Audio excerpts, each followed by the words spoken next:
Got a clip of the famous singer Timbaland actually reacting to Suno. It's crazy to watch the experts react to this kind of stuff. What do you think about this new robot battle bot that can suplex other robots? The ultimate suplex.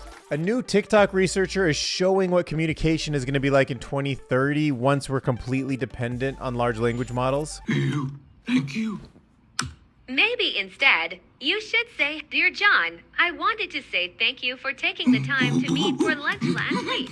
I enjoyed our— Thinking about thinking is hitting next level thanks to OpenAI's deep research tool. AI-powered maps of abdomens are completely upending the medical system. Anthropic has come up with some really interesting new research to help protect large language models from jailbreaks. Microsoft is announcing a new AI-focused cross-disciplinary research unit. AI is starting to not just revolutionize fundamental physics, it's going to tell us how the universe will end. There's been a really interesting breakthrough in terms of catastrophic forgetting with these models.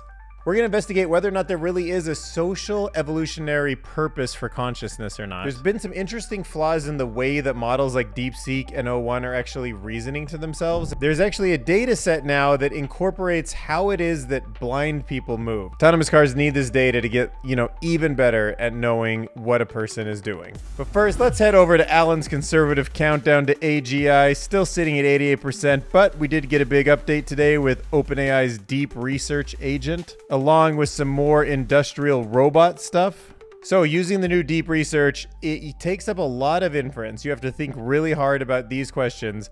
That's why it's only in the $200 tier right now. But thinking for more than 30 minutes and then formulating an incredibly thoughtful response does get some new record-breaking scores. And there is AI-powered robots that are being shipped out today. So it's really interesting to see a famous musician like Timbaland actually use a tool like we use in every one of these videos, Suno, and to just see him like pondering and impressed with the composition, the timing, and his reaction is totally just like one of a kind. Because that's how impressive this is.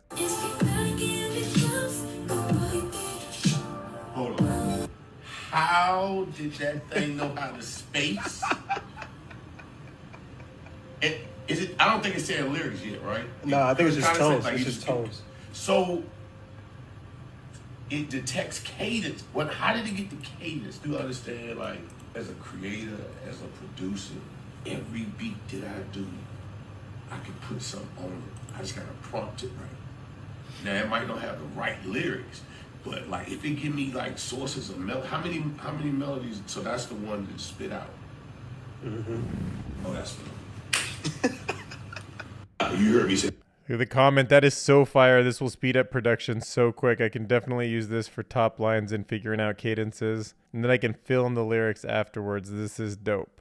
I'm a carpenter. AI will never take my job. Ooh, be careful, bro. You don't want to challenge. Like, that suplex robot might be coming for you. But let's start with some good old-fashioned WWE styled suplex wrestle moves. But this time from little robot there. Go get, ooh, slammed. Oh yeah, that thing, you might look bigger, but watch out because suplex, boom. Oh, wow. Karate punch to that big guy. Can you suplex him? Oh, get his leg. Trip him up. All right, let's dive a little deeper into this deep research project. All right, so you're used to just standard queries on ChatGPT. This is what you get with deep research.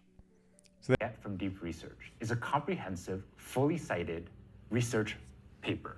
Essentially something that an analyst or an expert in a field might produce. All right, so here is deep research on humanity's last exam. Going from what I often use, the GPT-4o model, from 26.6 is a jump like, whoa. I mean, they even put DeepSeek in there with O1, but that is a big jump. But we could be talking like very long queries too. Like, I kind of wonder if you put DeepSeek in there for 30 minutes, if it would come up with something similar. This test consists of around 3,000 short answer and multiple choice questions across a range of around 100 different subjects. And it's actually really cool if you see the trajectories and thinking process of the model, because it's actually very similar to how a human would solve a problem. So if I was given a really hard problem, I'd probably do some online research to try and help me figure out the answer.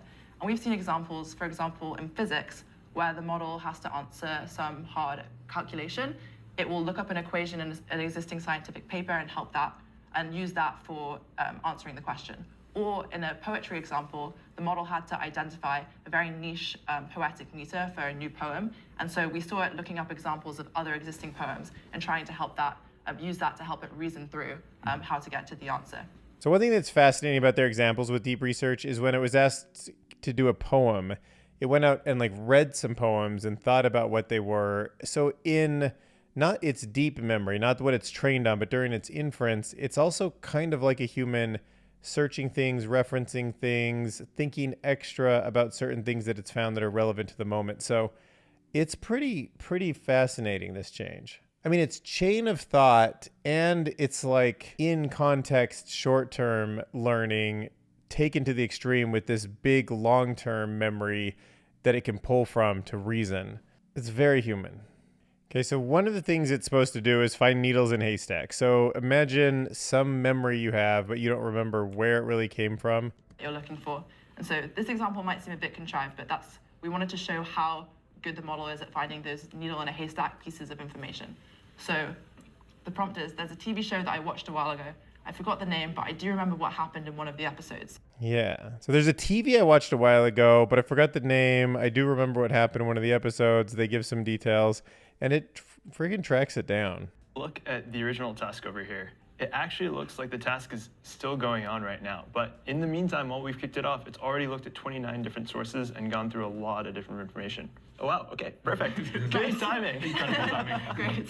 So, deep research just put together its full analysis. It took us 11 minutes, and in that process, it looked at 29 different sites really in depth. As you go down, you can see it not only has information over here, but also different table formats.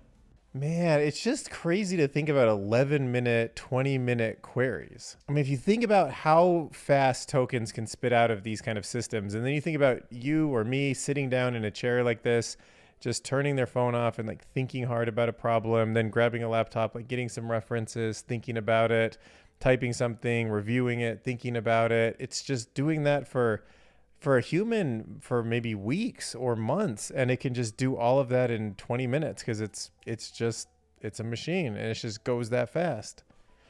Deep research independently discovers, reasons about, and consolidates insights from across the web. It was trained on real-world tasks requiring browser and Python tools, using the same reinforcement learning methods behind the other models. Wow. Then you can step away or work on other tasks and you'll get notified once the research is complete. All right, so AI is now looking at the abdomen. At Johns Hopkins, researchers have created the Abdomen Atlas. It is basically the largest data set of abdominal CT scans with over 45,000 scans and millions of detailed annotations. But there's a lot that you can do with 45,000 labeled images. So to label all of these, they used a little bit of artificial intelligence, but they also used humans to step in there and make sure things were labeled correctly. And when the model was trained, it not only sped up the process for identification, it also helped find tumors 10 times faster. So the interesting thing about this is you can take data, right, that is coming out of these AI systems, and you'd think it'd be kind of getting worse over time, like they call it GIGO, garbage in, garbage out. But no, it seems like synthetic data works. And the fact that you can label these images using artificial intelligence and then humans sort of step in, make sure everything's right, maybe tweak it a little bit, give it certain bits of feedback, and then that data can then train the next level of model. You know, if you saw my last video, I have to kind of rethink that there isn't really a ceiling or a limit to synthetic data. Like, I really think we're off to the races with AI growth and computation and intelligence. Also, it's worth noting that one of the bigger problems is data not being able to be used too. So its creators also noted that the dataset only accounts for 0.05% of all the CT scans annually acquired in the United States. So you can imagine how accurate this would get if we really start getting a good feedback cycle of like, here is a diagnosis, here is the scan, and here's the results. Okay, really important and interesting research coming out of Anthropic. They always have such a good R&D department, and I love some of the stuff they work on. But they now have a new way to protect large language models against jailbreaks, and this is something you should know about. Of course, no shield is perfect, but this line of defense could be the strongest yet. So what they have done is essentially built a new shield for their flagship model called Claude. How do you build a shield? We're going to talk about that.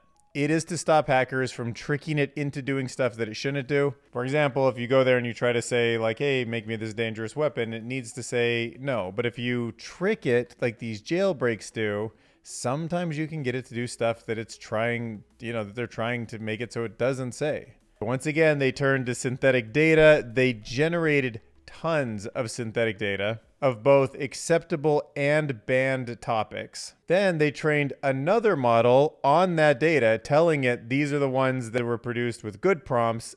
From now on, look for the ones that seem like the good prompts, let them through, and if they seem like the bad prompts, block them.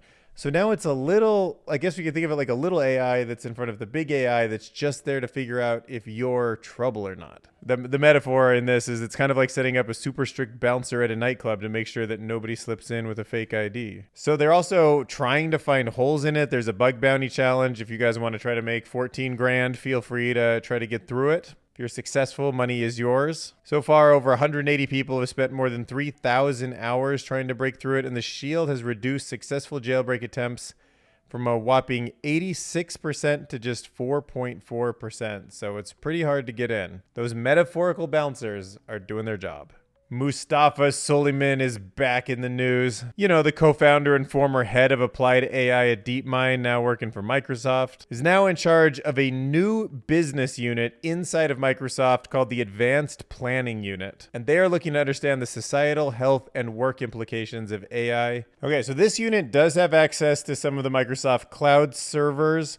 They're going to be mixing cutting-edge research with some serious forward thinking to predict and plan for various AI scenarios. This would be a pretty interesting team to be on. I mean, to be honest, that sounds like it'd be pretty fun. The APU is going to be working closely with other teams, gathering insights to inform product decisions and even plan events. They're on the hunt for a diverse group of experts, from economists to psychologists, or even folks with niche backgrounds like quantum or nuclear science. Doesn't that sound like just assemble the most interesting people in the world and figure out what's going to happen in the world with AI? Also, they decided to share that Microsoft made $22 billion this quarter. Not that that seemed relevant to the article, but I guess just you gotta throw that in there when you make that much money. Guardian wrote a piece called AI to Revolutionize Fundamental Physics, and it could show how the universe will end. All right, so now we're gonna be talking about artificial intelligence and physics. So we're gonna jump over to CERN. That's where all the crazy physicists are, and it's pretty mind-blowing how they're starting to use AI. So essentially, advanced machine learning techniques are now being used at the Large Hadron Collider to sift through crazy numbers of particle collisions, about 40 million per second, just for the record, not like anyone's counting, to pick out those super rare events that could explain how particles got their mass right after the Big Bang. So it could be a big thing. You can compare it maybe to when AI started to figure out how molecules and proteins fit together.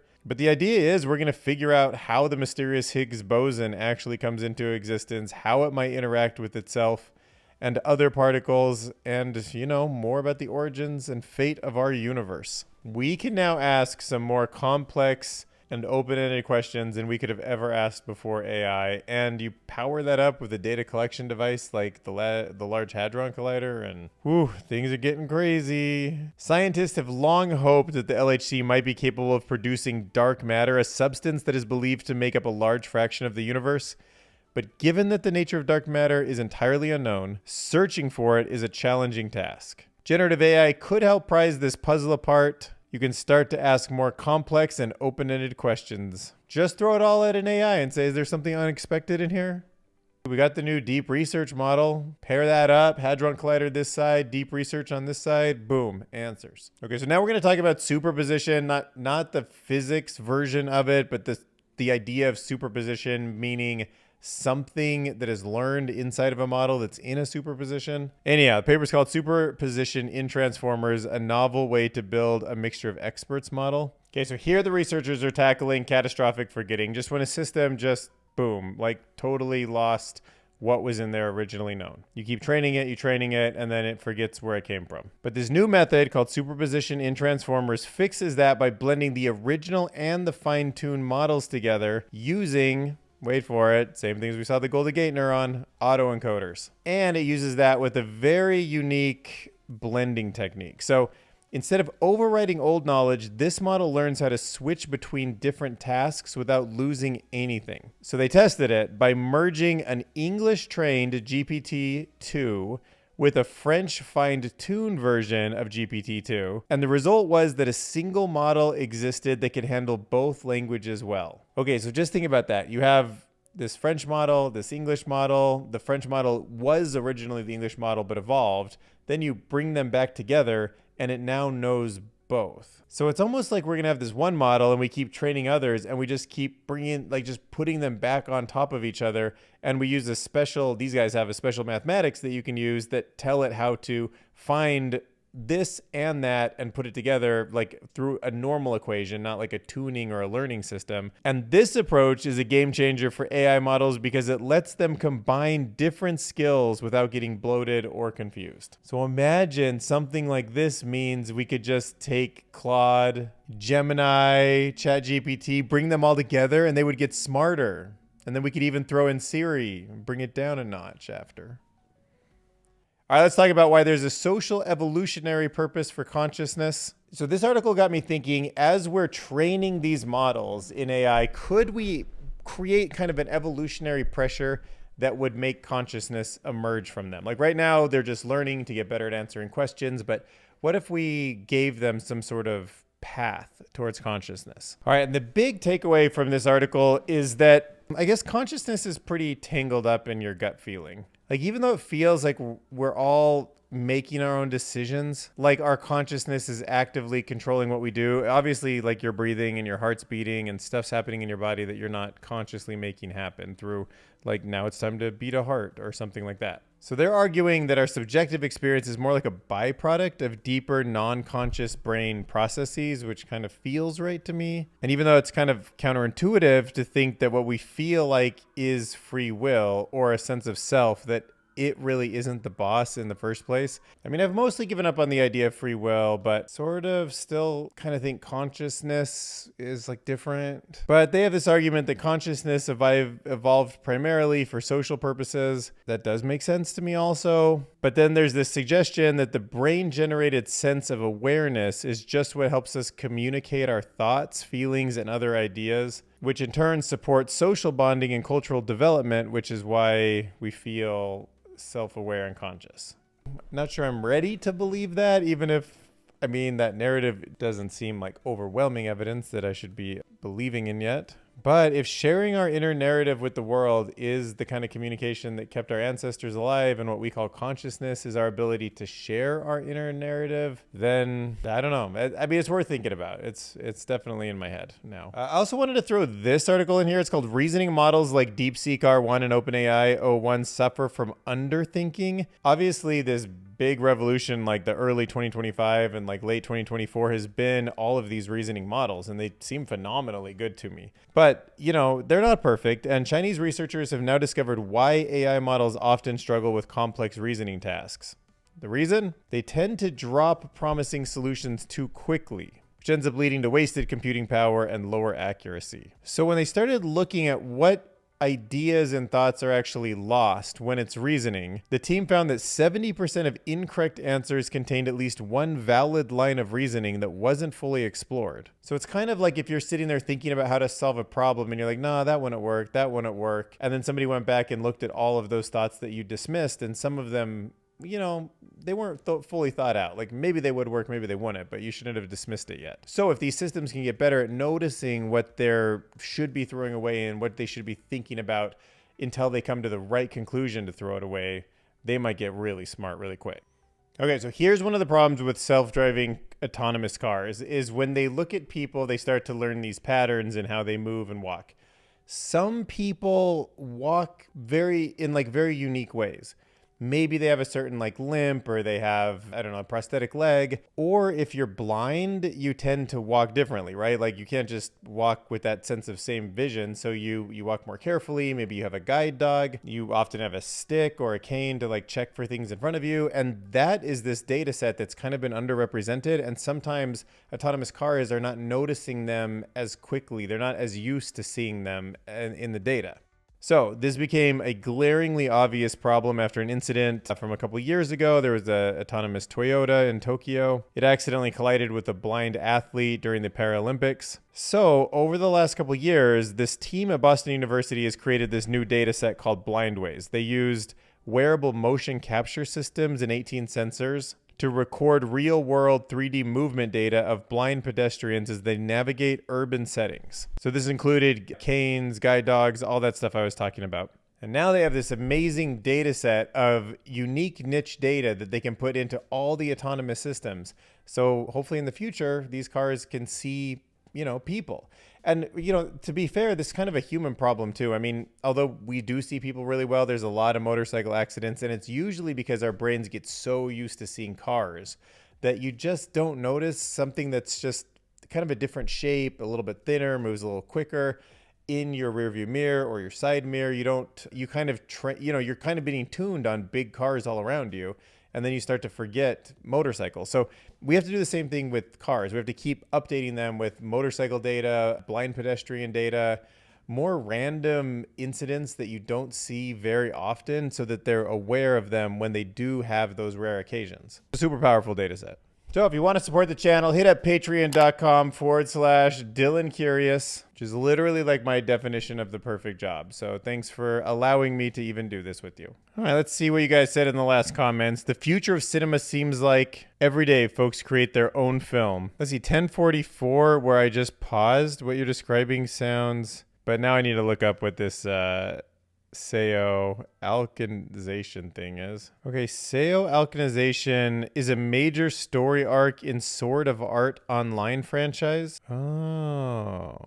Ooh, why don't we turn this into song lyrics? All right, so here's a song about the Sword of Art Online franchise story arc that reminds one of our commenters about a hypothesis that I'm interested in. And here is zodiac signs turned into female vampires to watch while you listen. Enjoy, hit subscribe, see you in the next video.